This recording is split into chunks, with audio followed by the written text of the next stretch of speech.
Pendant les quelques minutes qu'on va passer ensemble, je vais beaucoup prononcer le mot cancer. Personne n'est parti encore? C'est bien. Et pourtant, vous avez raison de rester parce que je ne vais pas parler de mort du tout. Je vais vous parler de vie. Je vais vous parler de Rose Magazine. Il y a 5 ans, j'étais journaliste à l'Express. Je venais de me marier, d'avoir un petit bébé. Et puis un jour, j'apprends que j'ai une tumeur au sein. De la peur et de la douleur que j'ai vécue, je ne vous parlerai pas ici, parce que la plupart d'entre vous connaissent déjà. En France, un homme sur 3 et une femme sur 4 rencontrera le cancer au cours de sa vie. Nous sommes tous concernés. Je vais faire un petit test. J'aimerais que dans cette salle, ceux et celles qui n'ont pas ou n'ont pas eu de cancer et qui ne connaissent pas dans leur entourage proche de cancéreux se lèvent. Est-ce que quelqu'un ne connaît pas de cancéreux? Devez-vous. Soyez pas timide, hein.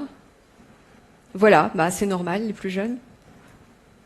On est tous concernés. On est tous concernés, et à la fois, ils sont où les cancéreux dans la société française? Un quart de la population, pas un homme politique, pas un artiste, pas un chef d'entreprise. Ils se cacheraient, je sais pas. Je pense qu'en France, on est surtout des cancéreux honteux. Je vais vous demander de faire un autre petit effort, mais cette fois, ça va être un effort d'imagination. Imaginez-vous, comme moi il y a 5 ans, découvrant que vous entrez dans la grande confrérie des cancéreux. Alors comme vous n'avez pas tout de suite l'intention de mourir, vous vous dites, je vais essayer de m'informer. Donc vous faites comme moi, vous entrez dans un kiosque à journaux. Alors, pour les plus jeunes d'entre vous qui ne doivent pas bien dominer le concept, un kiosque à journaux, c'est un endroit physique où une personne physique vend des feuilles de papier qui sont reliées entre elles, imprimées, écrites par des journalistes. En général, on les paie pour faire ça. Et ça s'appelle des journaux. Bref, il y a 5 ans, donc, j'entre dans mon kiosque à journaux pour trouver un titre qui me parlerait de ma vie de cancéreuse. Alors, je vois Libé, Le Monde, Normal, Le Parisien, La Croix, Le Nouvel Observateur, Clé, Psychologie, d'autres journaux, je continue, Télérama, c'est bien, je trouve pas, alors je continue. Alors il y avait aussi SPA Magazine, et puis je vois Cupcake Magazine, et puis Passion Top Chef, Passion Funboard, Hamster Magazine. Je me suis arrêtée à Hamster Magazine, je me suis dit, la presse aime les hamsters, pas le cancer. Je suis sortie, j'étais un petit poil dépitée quand même, donc j'ai fait comme tout le monde, parce que je suis un dinosaure qui achète du papier, mais je ne suis pas complètement obtus à la modernité, je vais sur Internet. Alors là, ça a été une espèce de... Allez, un feu d'artifice, allons-y. Un feu d'artifice. Je tape cancer du sein sur Google. Essayez, c'est très marrant. Première occurrence qui remonte, c'était un chat où les femmes se demandaient sur des pages et des pages si elles avaient un cancer du sein parce qu'elles avaient mis des soutiens-gorge à baleine. Et puis après, il y avait un blog qui était très très célèbre à l'époque, où une personne se demandait si finalement notre épidémie, l'épidémie de cancer qui sévissait, n'était pas due au fait que les grands labos voulaient nous empoisonner pour nous vendre encore plus de médicaments. Ensuite, il y avait aussi un autre chat où des femmes, entre elles, se montaient le bourrichon en se parlant de leur cancer stade 2, stade 4, stade 5. C'était génial parce que stade 4, c'est les soins palliatifs. Stade 5, ça n'existe pas, et stade 8, enfin l'échelle de Richter peut-être, mais pas l'échelle du cancer. Et puis tout à fait en bas, j'arrive enfin à un site qui avait l'air un peu professionnel. Je l'ouvre, et là, en page d'accueil, on me propose de faire un leg. Ça sent le cercueil. Alors je me suis dit, j'ai eu l'impression d'être sur le site internet du croque-mort de Lucky Luke. Vous savez, celui qui prend la taille de ses futurs clients avant la bataille. Et puis il m'a fallu une bonne heure et demie ce soir-là pour me dire, Céline, ça fait 15 ans que tu as ta carte de presse et tu vas croire n'importe quelle connerie. Alors du coup, j'ai fermé mon Macintosh, je suis allée me coucher. Le lendemain matin, je suis entrée à l'hôpital pour subir une ablation. C'est une opération lourde. Je ne savais pas combien de temps je resterais, comment j'allais sortir, si je pouvais me faire reconstruire un jour, ni quels seraient les effets secondaires. Rien. On m'avait rien dit. C'est un saut dans le vide, sans élastique. Vous savez, dans la vie, on a tous des élastiques. Il y en a, c'est leur famille, d'autres, c'est leurs amis, certains, leur religion. Moi, ma foi, c'est l'information. Alors, pendant 2 ans de traitement, je n'ai cessé de poser des questions. Chaque jour, je posais des questions. Au médecin, d'abord, qu'est-ce qu'un cancer? Si on ne vous explique pas, vous ne devinez pas. Qu'est-ce qu'une chimiothérapie? Et pourquoi on me donne telle molécule et pas celle-là? Le premier médecin que j'ai interrogé a haussé les épaules. Il m'a dit « Mais pourquoi je perdrais du temps à vous expliquer? De toute façon, vous ne comprendriez pas. » Je crois que c'est la première expérience de ma vie du mépris total. Je suis rentrée chez moi, je pleurais. Mais je pleurais pas du tout de douleur, je pleurais de rage. Mais j'ai continué à poser des questions. Et ça continuait sur des questions sur la vie. Mais est-ce que je peux faire du sport avec un cancer? Comment je apprends à mes enfants? Comment on dit à un enfant qu'on a un cancer, qu'on est une maman? Est-ce qu'on lui dit « je vais peut-être mourir » Est-ce qu'on lui dit pas? C'est très compliqué. Est-ce que je peux continuer à avoir une vie sexuelle avec un cancer? J'ai envie d'aller à la plage? Ou est-ce que je vais trouver un maillot de bain pour une Amazone? Et toutes ces questions-là, mises bout à bout, ça faisait des articles. Et tous ces articles-là, mis bout à bout, ça faisait un journal. Alors oui, là, j'ai déliré, j'ai rêvé. Je me suis dit, moi, j'aimerais faire un journal. Le journal que j'aimerais, moi, lire. Et d'abord, j'ai commencé à me dire que je voulais un journal papier. Alors, parce que je suis un dinosaure, vous avez compris, mais surtout parce qu'un journal, c'est de l'information, mais c'est aussi du cœur. Je voulais un compagnon que les femmes, elles puissent mettre dans leur sac pour emmener avec elles à l'hôpital. Et puis, j'ai voulu un journal haut de gamme. Haut de gamme parce que la vie quotidienne d'un malade est tellement laide qu'avoir un peu de beauté, c'est vachement important. Et c'est pas du luxe. Et puis, j'ai voulu un journal gratuit. Parce que je me suis dit, on a toutes besoin d'informations, mais les femmes les plus modestes encore plus. Et puis, enfin, j'ai voulu un journal féminin, parce que quand vous êtes une cancéreuse, il y a peut-être que vous qui le savez encore, mais vous êtes une femme. Alors voilà, j'ai embarqué une copine qui s'appelle Céline Dupré, qui est la cofondatrice de Rose, et on a décidé qu'ensemble, on allait le faire, ce journal.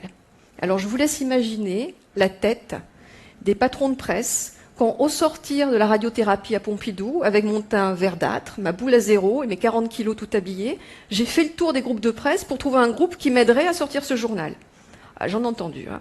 J'étais complètement tarée, j'étais folle, féminin, haut de gamme, gratuit, mais ma pauvre dame, personne n'a jamais fait ça, voyons. Il y a même un patron de presse, que je nommerai pas, qui m'a dit que si mon projet réussissait, il mangeait son chapeau. Voilà. Alors le projet, il a réussi parce qu'on a sorti Rose Magazine 1, octobre 2011, 180 000 exemplaires. Ils sont partis en 3 jours. Ça a été un raz-de-marée. Dans les hôpitaux, tous les jours, on recevait des centaines d'appels de médecins, de secrétaires qui nous demandaient d'en envoyer plus, qui finalement les photocopiaient parce qu'on leur piquait au fur et à mesure. Et là, c'était extraordinaire, mais on était épuisés à la fin. En novembre 2011, je me suis posée, je me suis dit alors, est-ce que je continue? On avait passé 6 mois à faire ce journal, toute seule. On avait monté une équipe, levé 400 000 euros sans un sou de subvention publique. On était vraiment au bout du rouleau. Et puis on a commencé à recevoir les premiers mails. Des dizaines, des centaines, et à la fin des milliers de mails de lectrices sur notre site. Et qu'est-ce qu'ils nous disaient, ces mails? Je vous en lis quelques-uns. J'ai mis les antisèches parce que j'y vois pas. Mon oncologue m'a donné votre magazine. J'ai l'impression que chaque article est écrit pour moi. Je prends Rose Magazine avec moi quand je vais à la chimio. Avec Rose, je me sens moins seule. Il m'aide plus que 10 séances de psy. Continuez. Vous nous maintenez en vie, pas en survie. Alors, évidemment, dans ces conditions-là, on n'arrête pas, on continue. On a continué, on en a fait un numéro 2, puis un numéro 3, on vient de sortir le numéro 4. Et peu à peu, presque à notre corps défendant, s'est fait une communauté. La communauté des malades qui en ont assez que ce soit des médecins et des experts de tout poil qui parlent à leur place. La communauté des malades qui en a assez qu'on détourne le regard quand ils passent dans la rue. Je voulais vous montrer un sujet qu'on a fait dans le numéro 2 parce qu'il est vraiment très représentatif de notre travail. Sur le numéro 1, je voulais faire un sujet « Ma boule à zéro, j'assume ». J'ai passé des tas de coups de fil dans des tas d'hôpitaux. Personne ne voulait, aucune femme ne voulait poser pour ce sujet. Et puis, forte du numéro 1, on a mis sur notre site internet le numéro 2, Ma boule à zéro, j'assume, on cherche des mannequins. Et là, on a reçu une 50aine de femmes qui ont accepté de faire ce très beau sujet sous l'œil de Patrick Sfir, qui est un grand photographe. Aujourd'hui, il n'y a pas une semaine sans que je ne reçoive un mail de lectrices qui me disent « Hé, la boule à zéro, j'assume, moi je veux le faire, je veux poser ». En 2 numéros, on avait déjà fait bouger les lignes de manière incroyable. On aurait pu s'en contenter. Hein. Alors stop ou encore? Encore, évidemment. Parce que toute cette aventure rose, ça nous raconte tout simplement la profonde impossibilité de la société française de réfléchir sur ces changements. Vous savez, je prends souvent cet exemple. Imaginons qu'un quart de la société française soit en fauteuil roulant et que nulle part il n'y ait en France de rampe d'accès dans les banques, dans les services publics, dans les appartements. Eh bien, c'est exactement ce qui se passe pour le cancer. Un quart de la population est touchée, mais la société n'a pas changé son regard d'un iota. C'est quasiment impossible aujourd'hui, quand on a eu un cancer, même dont on est guéri depuis 10 ans, d'avoir un prêt bancaire. Vous ne pouvez pas emprunter d'argent, vous ne pouvez pas acheter d'appartement, vous ne pouvez pas monter d'entreprise. C'est difficile de trouver un travail quand on a eu un cancer. C'est difficile de garder parfois son travail quand on a eu un cancer. En France, avoir un cancer, même dont on est guéri depuis des années, ça signifie être un intouchable, un paria social. Est-ce que c'est injuste ? Bah oui, c'est injuste. Mais nous, les cancéreux, on sait que la vie est injuste. Mais pire que ça, c'est stupide. Pourquoi une société investit autant d'argent, des millions et des millions d'euros, vraiment des millions d'euros, en recherche, en médicaments, en hôpitaux, pour sauver des gens à qui finalement on dit, au bout de l'aventure, vous êtes guéri, ben c'est très bien, mais vous restez à la porte de la société, vous n'avez plus votre place. Stop ? Ou encore ? Encore parce que finalement, ce qui se passe avec Rose, c'est un laboratoire. Est-ce qu'on va attendre tranquillement de tous devenir des parias sociaux ? Est-ce qu'on va attendre tranquillement que toute une génération se retrouve à la porte de la société ? Et cette génération, c'est pas de la science-fiction, hein, c'est vous et moi, c'est vos enfants malheureusement, c'est vos femmes, c'est vos maris. Ou alors, est-ce qu'on va faire quelque chose ? Est-ce qu'on va pousser les pouvoirs publics à légiférer ? Est-ce qu'on va obliger les banques à changer leurs règles ? Ensemble, chacun, dans nos milieux, dans nos métiers, on a le pouvoir de faire bouger les choses. Les médias, la banque, les entreprises privées, les entreprises publiques, on a ce pouvoir-là aujourd'hui. Vous savez, je dis toujours qu'en France a une chance fantastique, qu'on ne la mesure pas trop, mais elle est réelle. On est soigné gratuitement. Le monde entier nous envie pour ça. Aujourd'hui, on pourrait être aussi la première société au monde à penser, anticiper et créer les changements de société qui, de toute façon, vont nous tomber dessus. À 2 filles, en 2 ans, on a fait bouger la société avec pas d'argent. Aujourd'hui, avec vous, on pourra aller beaucoup plus loin. Alors, à présent, c'est à vous que je pose cette question, parce que, aux côtés de Rose, on a besoin d'engagement et de volonté. Donc, je vous pose la question, c'est stop ou c'est encore ? Et si c'est encore, je voudrais que vous vous leviez, parce qu'on a besoin de tout le monde avec nous. Merci.